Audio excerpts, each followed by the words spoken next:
What's up mga boss idol? So for today's video mga boss idol, no, ituturo ko kung paano ba natin malaman kung okay pa ang ating brake shoe. Parehas lang yung Badja at EBS, pero magkaiba lang sila kung paano natin tanggalin yung brake drum.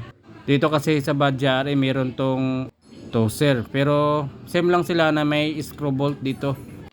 Tatanggalin lang muna natin yung dalawang screw bolt at ganun din doon sa TBS King.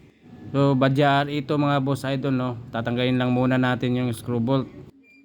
Next ay kukuha tayo ng pine thread na bolt at gagawin natin tong toser dito sa kanyang brake drum. So dalawa yung paglalagyan ng toser, so katabi lang ng stud bolt. At dito gagamitan natin ang 8mm na L, pwede rin yung T na tools. Pag wala kang ganitong pine thread na bolt, pwede kang kumuha muna sa plastic na cover ng makina. At syempre, ibabalik din pag tapos ng gamitin. Ikutin lang natin hanggang sa lumabas na yung brake drum. Cut ko na lang yung video para mas mabilis nating mapalabas yung brake drum.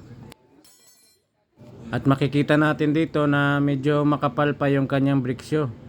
Yan kasi pumapasok sa isipan natin na pag makapal pa yung brake shoe, di pa natin papalitan. Ayan o, so makapal pa yung brake shoe. Pero pag titignan natin dito sa kanyang adjuster, naka full adjust na siya. Ibig sabihin niya, nakasagad na yung brake shoe sa kanyang adjuster. Ipapakita ko po dito kung ano dapat ang adjuster sa bagong brake shoe. So ganyan po dapat ang adjuster natin mga boss idol pag bago yung brake shoe natin. At ang problema dito mga boss idol, bakit nakasagad yung kanyang adjuster, makapal pa naman yung brake shoe. So ito yung problema mga boss idol.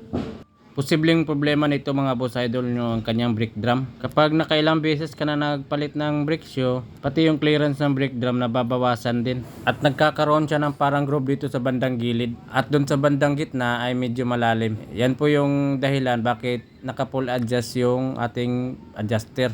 Ayan mga boss idol. So malalim na pala ang brake drum kaya naka-full adjust na yung brake shoe. At ang maisasuggest ko dito mga boss idol, kung nagtitipid ka, pwede tayong gumamit ng oversized na brake shoe. Oversized, ibig sabihin yun po yung mga banding na brake shoe. Since nawala naman tayong genuine na brake shoe na oversized, ang papalitan natin dito yung buong brake drum para balik standard siya. Yun nga, at medyo may kamahalan nga lang, so doon na lang muna tayo sa oversized na brake shoe. At yan lang muna ang tips ko sa inyo mga boss idol, hanggang sa susunod na video ulit.